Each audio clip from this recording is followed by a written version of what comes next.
Bismillahirrahmanirrahim. Assalamualaikum warahmatullahi wabarakatuh. Bagaimana kabarnya anak-anak Ustadz?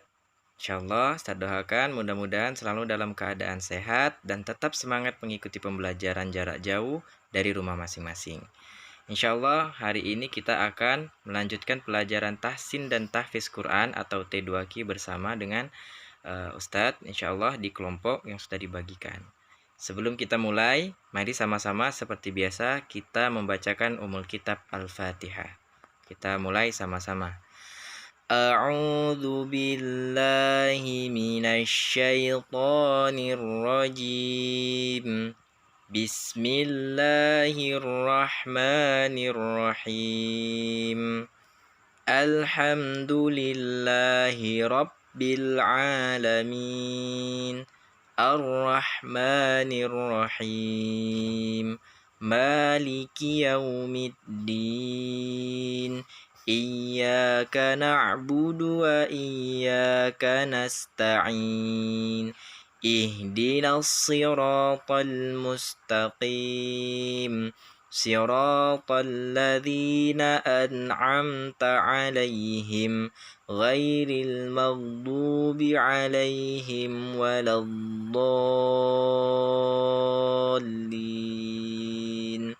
Amin. Oke, materi kita pada hari ini adalah tentang makharijul huruf untuk bagian pertama. Nah, kita bahas dulu apa itu makharijul huruf ya. Makharijul huruf adalah tempat-tempat keluarnya huruf-huruf hijaiyah ya. Makhraj artinya tempat keluar. Nah, makharijul huruf itu dibagi menjadi 5. Yang pertama, rongga mulut dan rongga tenggorokan terbuka. Yang kedua, bagian tenggorokan. Yang ketiga, bagian bibir. Yang keempat, bagian rongga hidung. Dan yang kelima adalah lisan. Nah, untuk bagian pertama atau makhraj bagian pertama ini yang akan kita bahas adalah yang berwarna merah. Ini nomor 1 sampai nomor 4. Oke, kita langsung saja. Bagian pertama, rongga mulut dan rongga tenggorokan terbuka. 2.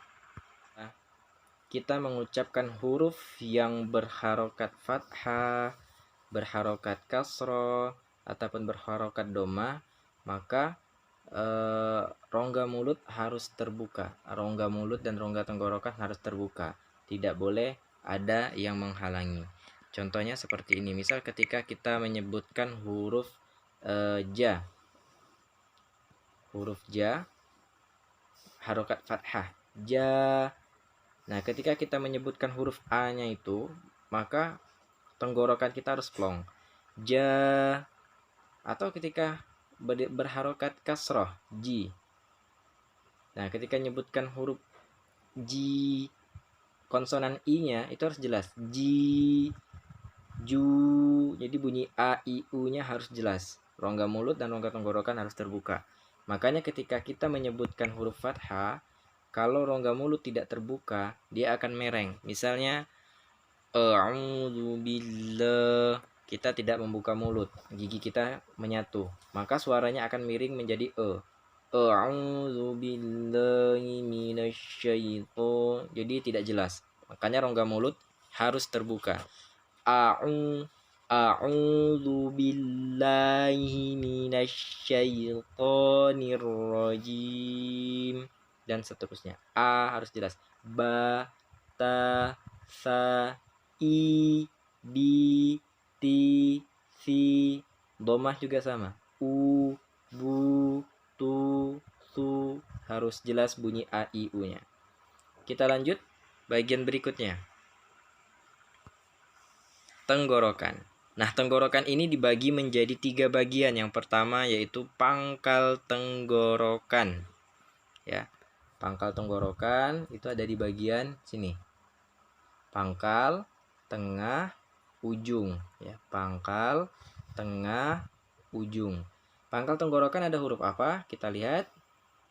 Ada huruf hamzah dan huruf h. A, h. Harus jelas tenggorokannya. Ya, tenggorokan ini harus plong. A, I, U, tidak boleh sengau. Kalau sengau dia bergeser ke huruf ain. A, I, U harus jelas. H, hi, hu, ini H tebal ya. H, hi, hu, atau H biasa kita orang Indonesia. H, hi, hu. A, I, U. Silakan diulang-ulang ya. A, I, U. H, hi, hu. Oke. Kemudian yang kedua, tengah tenggorokan. Tadi sini pangkal, ini tengah. Apa itu? Ada huruf ain dan huruf H. Nah, ini agak rongga tenggorokannya agak menyempit sedikit. Kalau tadi menyebutkan huruf A itu jelas, ketika menyebutkan huruf ain agak sedikit menyempit. A, I, U. A, I, U. A, I, U. Dipraktekkan ya. A, I, U. Kemudian H juga sama. Kalau tadi H yang di atas itu jelas, ketika yang bawah agak sedikit menyempit. H, H, H, hi, hu. H, hi, hu. H, hi, hu. Ya, diulang-ulang. H, hi. Kalau yang hamzah tadi A, I, U, ba. Ketika mati ditekan ba. A, I, U, ba. Huruf H. H, hi, hu, bah. Huruf ain. A, I, U, ba. Huruf H. H, hi, hu, bah. Sekarang yang ketiga. Ujung tenggorokan. Pangkal, tengah, ujung. Ujung tenggorokan dekat dengan anak lidah. Ya. Apa hurufnya? Ada huruf ghain dan huruf kha. Gha. Gha itu halus dan lembut, tidak boleh ada serak. Gha. Gha, ri, ru. Ya. Jadi kalau antum susah mendapatkannya, seperti anak kecil yang memainkan air di tenggorokan. Gha. Dan tidak boleh serak. Gha, ri, ru, bag. Tidak boleh dipantulkan. Enggak boleh bagh misalnya. Gha, ri, ru. Jelas, lembut. Gha, ri, ru, bag. Gha, ri, ru, bag. Gha, ri, ru, bag. Misal kita ambil surah Al-Fatihah. Ghairil maghdu, ya, bukan ghairil maghdu, jadi salah. Lembut, halus, tidak memantul. Ghairil maghdubi alaihim. Nah, yang berikutnya huruf kha. Huruf kha itu ada sedikit getaran ya, ada sedikit serak-serak sedikit. Tapi tidak boleh berlebihan, misalnya kha itu berlebihan. Huruf kha itu sama seperti orang mau buang dahak. Kha, kha. Tapi tidak boleh berlebihan bunyi apa namanya seraknya. Kha, khi, khu, asal dia ada aja. Kha, khi, khu. Kha, khi, khu, bakh. Kha, khi, khu, bakh. Kha, khi, khu, bakh. Itu ya, diulang-ulang, diikuti, dipraktekkan. Berikutnya bibir. Bibir ini dibagi menjadi dua bagian. Yang pertama bibir bawah, bagian dalam, bertemu ujung gigi atas. Jadi gigi atas kita bertemu dengan bibir bawah bagian dalam. Huruf apa? Oke, huruf fa.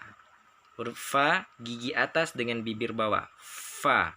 Fa. Jadi dia pakai huruf F, ada anginnya. Fa. Fa. Fi. Fu. Baf. Fa. Fi. Fu. Baf. Fa. Fi. Fu. Baf. Seperti itu. Kemudian yang kedua, dua bibir tertutup. Dua bibir tertutup. Oh ya, afwan, untuk bibir ini dibagi tiga ya. Yang kedua, dua bibir tertutup. Ada huruf ba dan huruf ma. Insya Allah ini mudah ya. Ba, bi, bu, babe. Huruf ba itu qalqalah. Jadi kalau mati atau sukun, dia memantul.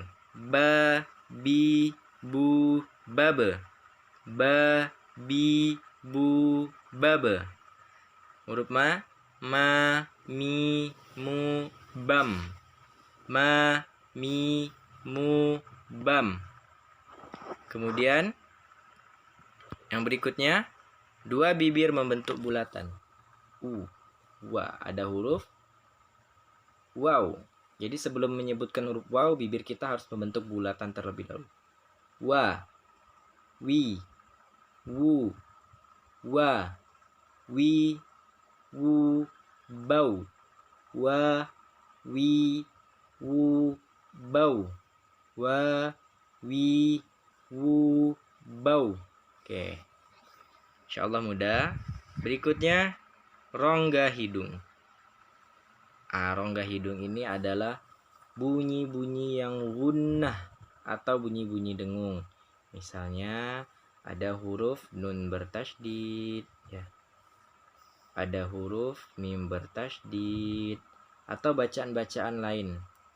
Misalnya idgham bi gunnah, ya. Ada bacaan ikfa, iqlab, idgham idgham mimi, dan bacaan-bacaan dengung. Jadi dia masuk ke hidung. Misalnya huruf nun tasydid, kita ambil contoh nun tasydid pada kata inna di surat Al-Kautsar. Ya. Oke. Nah, kurang lebih gini tulisannya ya. Inna a'tayna, kan itu. Inna. Maksudnya rongga hidung, ketika antum menyebutkan, kalau antum pencet hidungnya, itu dia nggak bisa keluar karena anginnya keluar melalui hidung. Misalnya inna, antum baca inna sambil pencet hidung, kalau dia nggak bisa keluar berarti udah benar, tapi kalau masih bisa keluar berarti salah. Misalnya nah otomatis dia nggak bisa keluar karena huruf nun, ya, huruf-huruf yang gunnah dengung itu anginnya keluar lewat hidung, ya. Tapi kalau kita tidak pencet bisa inna, ya. Gunnah atau dengung ini selalu ditahan lama. Inna a'tayna, coba kalau pencet dia nggak akan keluar karena anginnya lewat hidung. Itu yang dimaksud dengan rongga hidung. Oke, untuk makhorijul huruf part 2 atau bagian 2, yaitu huruf-huruf yang ada di lisan atau lidah, itu akan dilanjutkan pada pertemuan berikutnya insyaallah.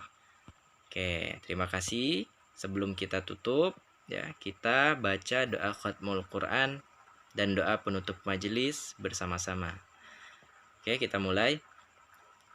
Allahumma arhamna bil Quran waj'alhu lana imaman wa nuran wa hudan wa rahmah.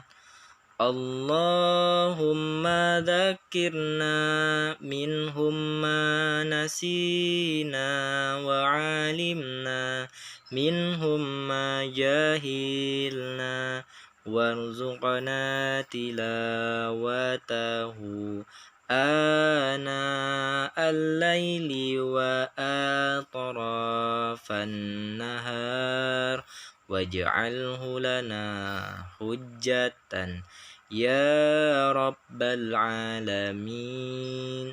Subhanakallahumma wa bihamdika asyhadu an la ilaha illa anta astaghfiruka wa atubu ilaik.